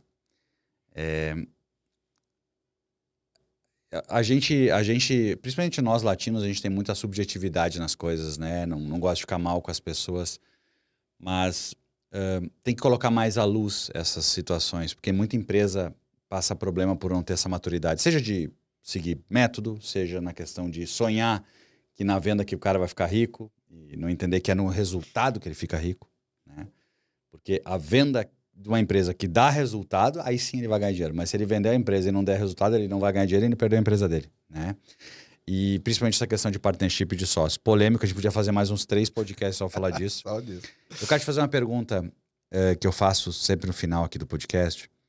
Se tu tivesse a chance de ter um superpoder, qual que tu gostaria de ter? Um superpoder? Cara, sabedoria. Forte. Eu queria ser mais sábio. Entende? Sabe porque que um dia eu escutei de um amigo, cuida o que tu pede, porque ser sábio deve ser muito duro. Entende? Porque eu entendo que geralmente quem rompe essa barreira, eu conheço as minhas inspirações. Cara, eu não tenho muita inspiração a nível de profissional, apesar de eu estar no mundo de business. Eu tenho de pessoas. Né? Você é um cara que me inspira, Legal. já te falei isso. Né? Várias outras pessoas do meu convívio me inspiram. Assim como minha mãe e meu pai me inspiram, né? Meus filhos. E um dos caras mais sábios para mim, que me inspira muito, e eu não quero entrar em qualquer aspecto espiritual ou religioso, é Jesus Cristo mesmo, de fato. Entende?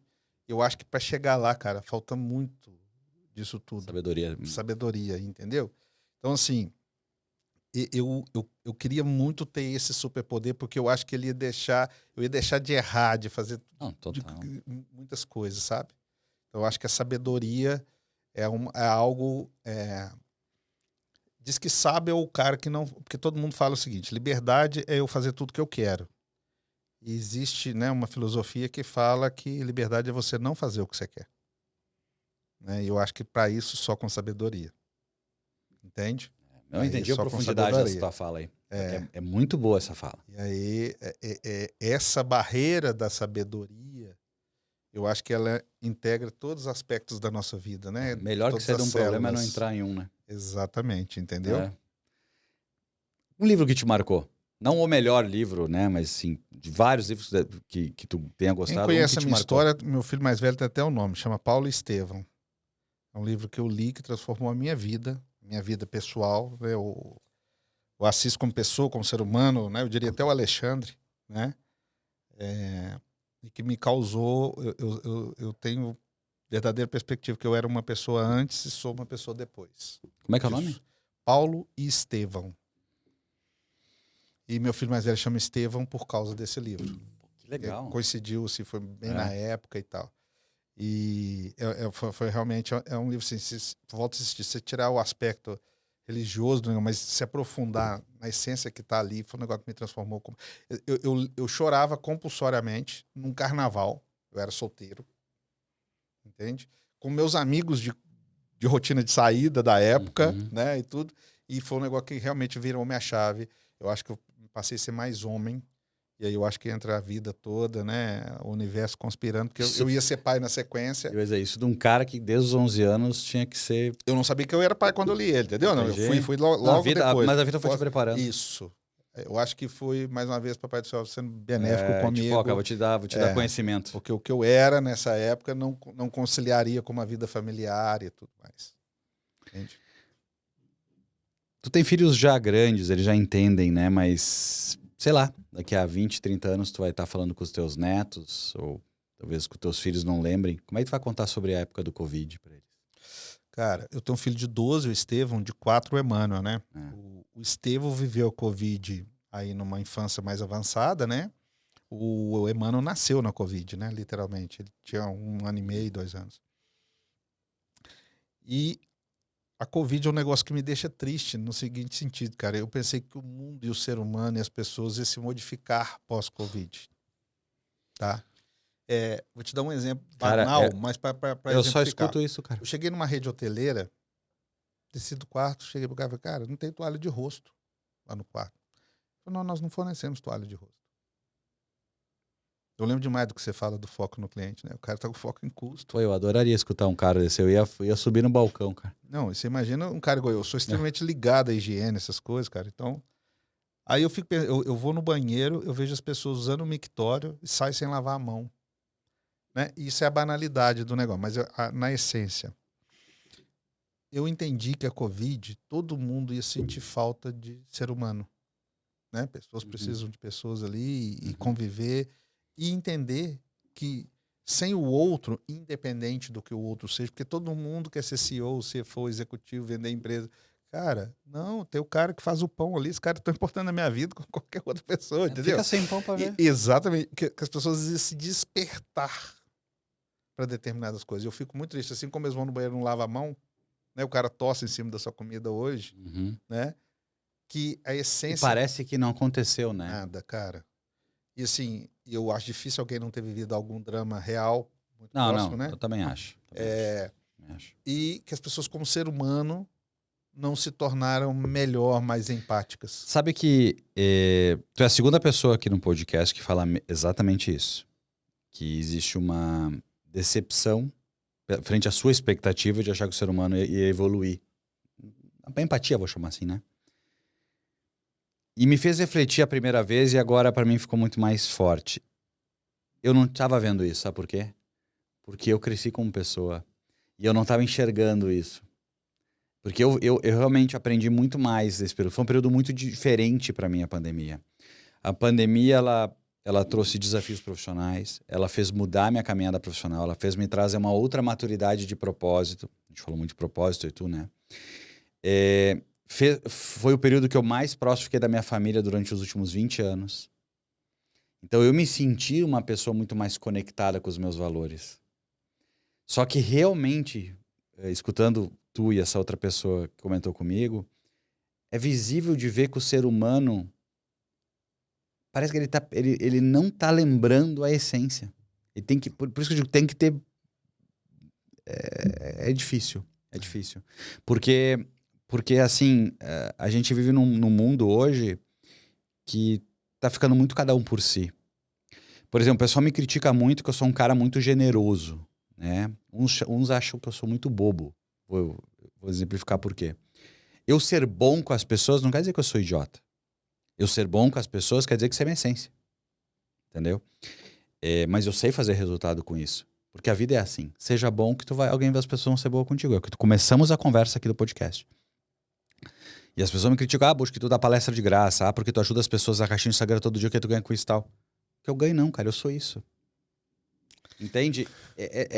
Para de pensar o que tu ganha.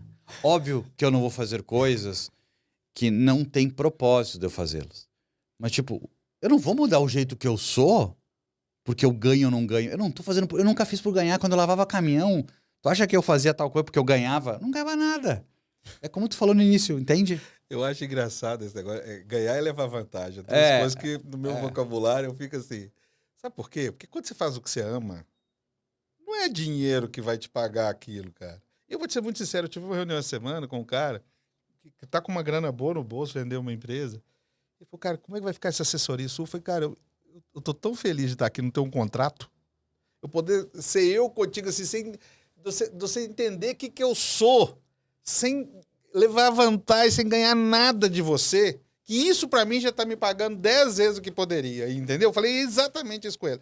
E sobre a pandemia, eu vou contar um caso que eu nunca contei, na verdade, em público. Tem a Rose, ela tá até com o Fernando hoje, na casa do Fernando, cuida dele, mas ficou comigo muitos e muitos anos. Durante a pandemia, eu peguei o seguinte caso. Meu pai foi pro CTI, morre no MOR, ficou muito mal. A minha mãe no mesmo hospital, internada, muito ruim. Minha mãe tem. A minha esposa teve que comprar até que esse cilindro de oxigênio para pôr. Ela não andava, não falava. Imagina eu com AME dentro de casa e com 2 meninos. Então, todos nós de Covid ao mesmo tempo. E a Rose saiu da casa dela, pegou a filha dela, caçula, foi para minha casa, cuidar de mim, cuida de mim. Sim, tem que me levar no banheiro, família... tem que me ver pelado, tem que, né? Cuidar da minha esposa, cuidar dos meus filhos, principalmente, né? E, entenda, ela era a copeira, né? Secretária lá da Assis, né? Levou a filha dela, caçula, e nós todos com Covid. E ela inclusive ainda se expôs, né? Não, mas deixa eu terminar a história. Cuidou da gente exemplificarmente, tal. Todos nós recuperamos, inclusive meu pai e minha mãe, graças a Deus e tal. E ela virou o genro dela, a filha dela mora no interior, uma viagem de 4 horas. O genro dela internou de Covid, casado com a filha. E ela falou, eu vou lá, saiu da minha casa, falou assim, eu vou lá para ficar com a minha filha enquanto o marido está internado, para cuidar, a mesma coisa que eu fiz com vocês. Ela chegou à noite, a filha estava internada. Não conseguiu entrar no hospital, porque tinha que isolar tudo. No dia de manhã a filha tinha morrido. Faleceu. Nossa, cara. Então imagina uma pessoa que saiu, serviu a minha família toda, viveu esse trauma pessoal, e aí eu te faço uma pergunta. Isso foi serviço? Foi dinheiro que eu paguei ela para estar esses dias? Não. Qual o preço do que ela fez para mim e para minha família? E aí vem a pergunta, por que ela fez por nós?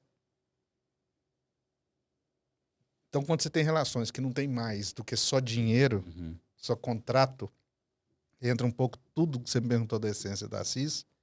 Eu acho que isso tem que ser em todas as pontas, não pode ser em uma só. Né? Reciprocidade, né? Exatamente. Cara, é porque tem algo em nós que foi maior do que simplesmente só um contrato ou só dinheiro. E quando ela viveu isso, marcou muito a nossa família. Porque ela cuidou dos meus filhos, cara. Foi lá, a filha dela tinha falecido. Eu não tenho sabedoria para comentar esse assunto. Entende? Porque ele tá Então é essa história que eu vou mim. contar para meus filhos, tentando fechar todos os parentes com vocês e mostrar assim por que vale a pena, mesmo quando as pessoas não percebem ou não se sensibilizam. Por que valeu a pena? Por que ela fez isso? Por que ela foi poder se contaminar? Ela não estava de Covid, não pegou Covid lá em casa. Por quê? Né? Então, da mesma forma, por que não você dar palestra de graça? Por que não eu dar palestra? Por que não? Por que tem que ter alguma coisa? Será que não é maior dessa outra forma? Entende? Então, assim, isso é o que eu posso te responder de tudo, né? Cara, então, assim, demais. Eu não vou nem seguir mais. Porque eu acho que quem nos acompanhou aqui, quem tá aqui, eu acho que pegou a essência do que é talvez esse lado B do sucesso, né? O lado B de entender que ser honesto, ser íntegro, pensar num jogo longo, né? Ou seja, não pensar no fim. E esse caso é um caso, acho que tem que fazer todo mundo baixar a cabecinha da noite e pensar que a gente é muito pequeno nessa jornada, independente de religião, do que acredita, né? Cis, todo final de podcast eu entrego um presente. Pô, mas já acabou, cara? Não. Podia ficar aqui ano, hein? Gostei. Nós normalmente ficamos bastante tempo conversando, né? Podia ficar horas. Eu sempre compro um livro para a pessoa que vem, e eu tento trazer um livro que eu acho que dá match com a pessoa. Não é uma tarefa fácil, tá? E por tudo que a gente conversou, pelo teu papel, não na minha vida só, mas na vida da sociedade, das pessoas que tu ajuda, eu podia ficar horas contando só as histórias que eu ouvi de ti nos eventos que eu tive lá com as pessoas, o brilho que tu traz para muitas vidas.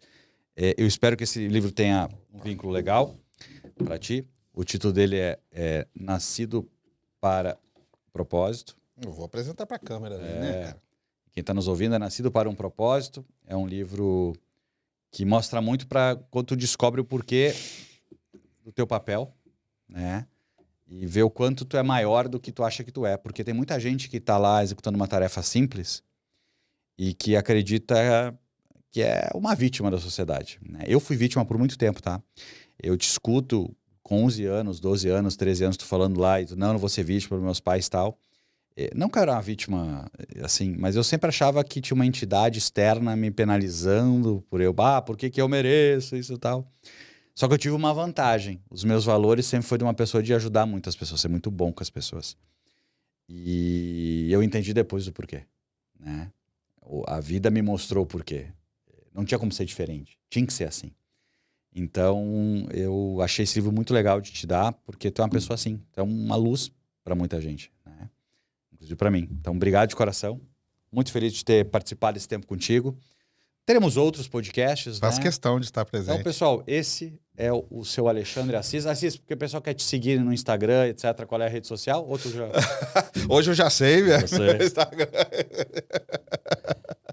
Então, @Assis_gestão, né? Para mim, Buxa, eu não quero deixar de finalizar falando a minha gratidão por ti, pelo universo, por poder te conhecer. Segundo, por poder ter afinidade. Terceiro, por várias lições que você vem me dando. Quarto, por ter a dignidade e a honra de estar aqui. Me sinto muito honrado, assim como no Bboard. Me sinto muito honrado de estar naquela cadeira. E te falar assim, você é um cara que contribui muito mais do que você imagina com a maioria das pessoas que convivem contigo. Pessoas que estão muito bem hoje, profissionais no mercado, mas que percebe a sua preocupação em querer que ela seja o melhor, em querer ajudar. Eu falo isso muito com o meu time. Eu falo, cara, eu pego pesado, eu cobro porque eu sei a potencialidade de vocês. Eu tenho que despertar isso. E as pessoas hoje confundem muito. Quando você quer ajudar um ponto, elas acham que os outros 99 estão errados. Né? Elas não entendem que aquele ponto é só aquele ponto. E que está tudo bem no resto. E eu vejo que você tem essa generosidade, né, de sempre dar um toque na gente e falar, cara, pela sua experiência, por toda a sua capacidade. E você faz, além disso, com muito amor. Então, parabéns para ti. Obrigado de coração. Deus abençoe você e toda a sua família. Todos Sou nós. muito feliz de poder estar participando. Estou muito feliz e grato. Gratidão mesmo por estar queridão, aqui. São queridão. E obrigado também para todo mundo que nos assistiu, que nos ouviu aqui. A todos. que vocês peguem um pouco dessa energia que está aqui com a gente, boa, que você se dê bem, que você encontre o seu propósito, mas acima de tudo não se limite, escolher vencer, né? A gente vem numa sociedade muito de jogar para não perder. E eu acho que todo mundo tem que jogar para vencer. A gente é muito maior do que muitas pessoas querem que a gente seja, né? Então, obrigado. Eu não sou muito bom nessa coisa de pedir segue, like, me segue no canal, bota 5 estrelas no Spotify, mas por favor, ajuda a levar essa mensagem para mais pessoas, porque se a gente melhorar o ambiente, melhora a vida de todo mundo. Tá bom? Fica bem.